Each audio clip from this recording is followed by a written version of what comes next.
Баршаңызға қайырлы күн достар. Бүгін сіздерге хит тойбастар букеттің жасалу жолынан жалпылама ақпараттық видео көрсететін боламын.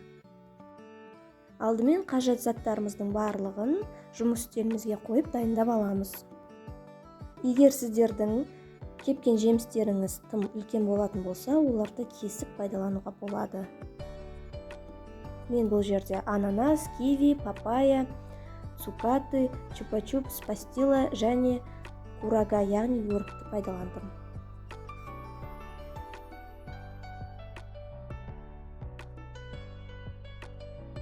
Чупа-чупсты шпажкаға бекіту үшін скотчты пайдаланамын, ал қалған кепкен жемістерімізге шпажкаларды шаншып қоя салсақ та болады.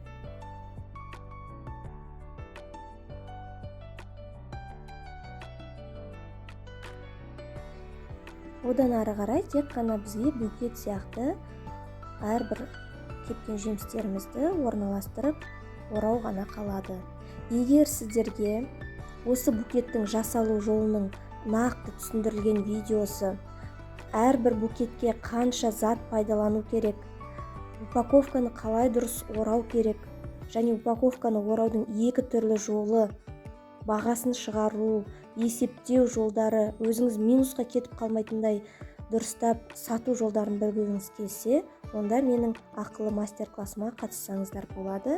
Барлық ақпаратты төмендегі әлеуметтік желілерге сілтемелер арқылы ала аласыздар. Инстаграм болса директке жазсаңыздар болады, немесе WhatsApp, Telegram желісінде де мен сізге ақпарат бере аламын. Мастер-классқа қатысу құны ақылы, үйреніп өз ісіңізді бастауға үлкен мүмкіндік.